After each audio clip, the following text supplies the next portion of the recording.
nagrarally kaliwat kanan yung ating mga kababayan. Ito makikita nyo ngayon mga bossing, itong rally dyan sa may Minjola. Naku po, ayan na. Putang ina, sumubok yung ating mga kapatid na mga riders. Nag-ride sila, nag-motorcade sila, tapos bigla silang kumaliwa. Biglang kumaliwa sila sa may Minjola. Putang ina, taranta yung mga pulis. Ayan na yung sinasabi ko. Ayan na yung sinasabi ko. Ngayon, takot na takot kayo. Kung wala kayong kinakatakot, ba't hinaharangan nyo yung Minjola? O, di ba? Kung kayo, sa tingin ninyo, maganda ginawa nyo sa bayang Pilipinas, o, di ba? Kung sa tingin ninyo, yung ginawa nyo sa Pilipinas ay maka-Pilipino, tama yung ginawa nyo kay Pangulong Duterte, putang ina nyo, ba't takot na takot kayo ngayon?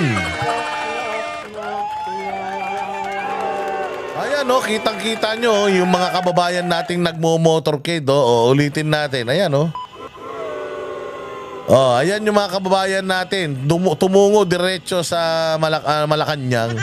Pucha, hinarang sila agad-agad ng mga aso. Yung mga PNP doggies. Ayan, kitang-kita nyo, hindi ba? Bakit kayo natatakot? Huwag kayong matakot. Alam nyo naman, maganda ginawa nyo para sa bayang Pilipinas. Nag-comply lang kayo sa Interpol. Hindi ba? Bakit kayo ngayon takot na takot? Putang ina nyo.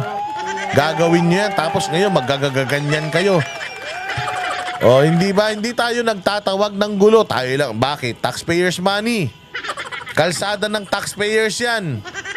Actually, ang putang inang palasyo na yan, palasyo ng Pilipinas yan eh.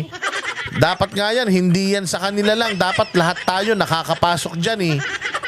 Hindi ba? Binoto lang natin, nilagay lang natin yung mga tao na nandiyan dyan eh. Ba't ayaw niyong papasukin itong mga to? Bakit takot na takot kayo? Hindi ba? Pinaninindigan nyo, Claire Kupal. Hindi ba sabi mo tama yung ginagawa ninyo? Tama yung ginawa ninyo? Kung tama naman pala, papasukin nyo yung mga yan sa Malacanang. Tapos makipagdialogo kayo, sabihin nyo tama yung ginawa nyo, putang ina nyo.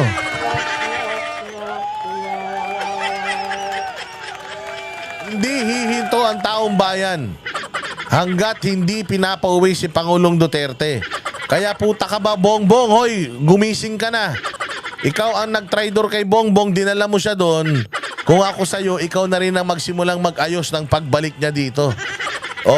Binibigyan ka namin ng laya na gamitin mo ang pera ng taong bayan para maibalik si Pangulong Duterte. Punyeta ka eh. Ginamit mo pera ng taong bayan para ipamigay mo si Duterte eh. Ngayon, itama mo yung pagkakamali mo. Tumawag ka ngayon doon, sabi mo nagkamali ka lang. Hindi mo siya dapat isinuko. Ibalik mo siya rito sa Pilipinas, putang ina mo ka. Ayan na, kabadong-kabado yung mga tarantado. Imagine niyo kung milyon-milyon Pilipino na yung nagmarcha at papunta dyan. Tang ina nyo, sabi ko nga eh. Akala nyo talaga nakalamang kayo sa ginawa ninyo eh. Pero hinay-hinay lang mga kapatid ha. Hinay-hinay lang sa mga kapatid natin na nagpapahayag ng kanilang saloobin. Alam kong mainit ang mga ulo nyo ngayon, hinay-hinay lang. Gusto nilang magkagulo para mag-martial law.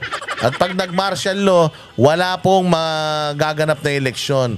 At pag walang naganap na eleksyon, sila po ang maglalagay ng mga kandidato dyan sa Senado. Kaya ingat-ingat. Gabagamat alam kong galit na galit kayo at gusto nyo sagasaan na yung mga putang inang mga pulis na yan. Alam ko na gusto nyo nang gawin niya. Wag, pigil lang. Kalma. Sabi nga ni Pangulong Duterte, relax lang, cool lang kayo. Cool lang kayo. The day of reckoning will come. Darating din ng ang karma ng mga hayop na yan.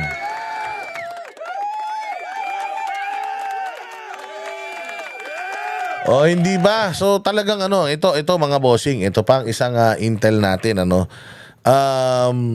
meron na ring nakaabang na warrant of arrest dito kay Basti Duterte. Kaya yung mga taga Davao, ingat kayo. Ingat kayo sa mga taga Davao ha. Merong warrant of arrest na din ng sedition dito kay Basti Duterte. Sabi ko sa inyo, iisa-isahin nila yan, ubusin nila yan, and manggugulo sila dyan sa Mindanao. Noon pa, gusto na nilang manggulo dyan sa may Davao eh. Malapit na rin magkagulo dyan sa may BARM. Kasi nga, noong pinakialaman nila yung BARM, pinakialaman ng gobyerno yung BARM, di kasi kayo nakikinig, putang ina nyo eh. Dine-expose natin yung pangingialam nila sa BARM, putang ina nyo, hindi kayo nakikinig. Tapos ngayon, ayan na. Pinalitan na nila yung mga leader sa BARM, and yung mga taga-BARM ayaw nilang tanggapin yung itinalagang leader ng gobyerno. And alam naman natin na nagkaroon ng kapayapaan sa Mindanao dahil kay Pangulong Duterte. Noong kanyang isinulong at ipinrioritize yung Bangsamoro Basic Law, hindi ba? So nagkaroon na ng mapayapang buhay dyan. Ngayon, babalik na naman. Dahil na naman dito kay Bongbong Marcos at pinakialaman nila yung BARM. Tingnan mo binigay na nga natin sa BARM yung kanilang kalayaan para i-govern yung sarili nilang region. Pero under pa din siyempre ng supervision ng gobyerno, pabayaan natin sila na na gawin yung mga dapat nilang gawin para sa ikauunlad ng region nila. Besides, birthright naman talaga nila yan. Tapos ba't natin pinakialaman na naman? Nung nakaraan, nagkaroon ng mga chismis na kinakangkong pati yung pera ng BARM. Kasi sabi nila yung budget daw ng BARM mas malaki pa daw sa budget ng Pilipinas. So pinakikialaman daw yun. Ito na naman, biglang hindi na magkakaroon ng eleksyon doon. First election nila, tapos pinigilan natin. Bakit? Tapos ito, pinagpapalitan na yung mga tao doon, and may mga bali-balita na nagkakabilihan na din daw doon. May mga nangangamatay na doon. So ito na, nagsisimula na naman, ginugulo na naman nila.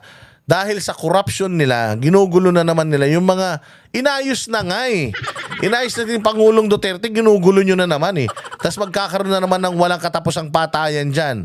Kasi dyan na nagpapatayan, sila eh.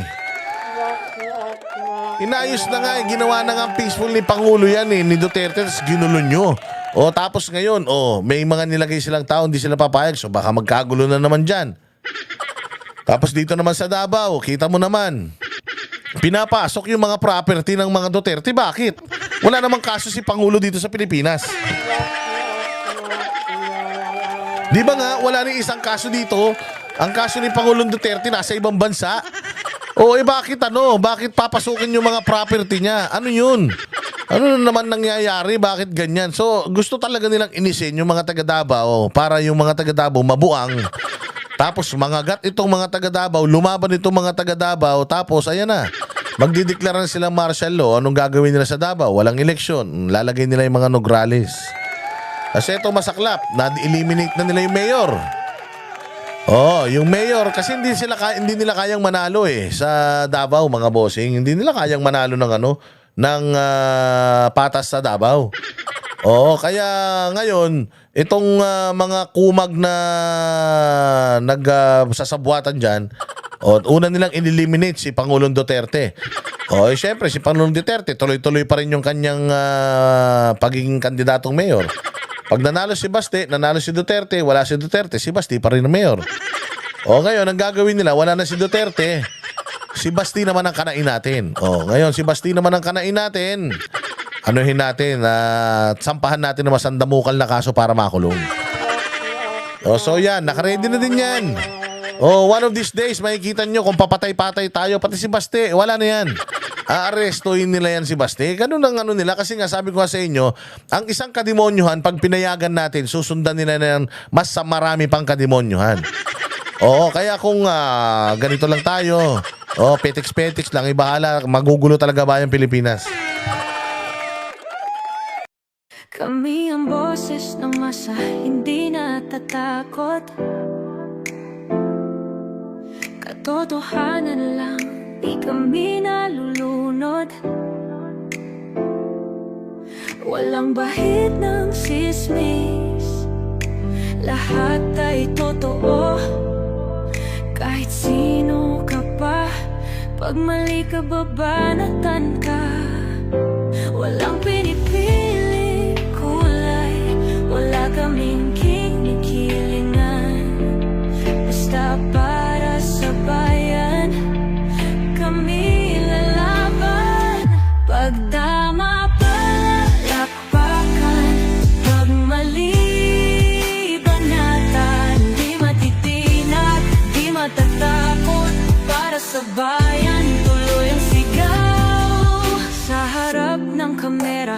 walang halong takot. Mga baluktot, lahat kayo'y tutumba. Ang hustisya at totoo, yun lang ang mahalaga. Kahit sinong harang, di kami matitinag. Walang pinipiling kulay, wala kaming kinikilingan. Basta para sa bayan, kami lalaban. Pag tama palakpakan, pag mali banatan. Di matitinag, di matatakot. Para sa bayan, tuloy ang sigaw. Kung nasa tama ka, ikaw ay aming kasama. Pero pag mali ka, handa ka na bang mabasag? Banateros kami, walang inuunan. Dahil bayan muna, bago ang sarili.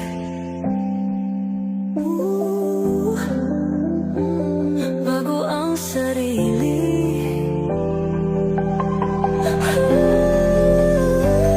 Pag tama palakpakan, pag mali banatan. Banateros ang sigaw, katotohanan ang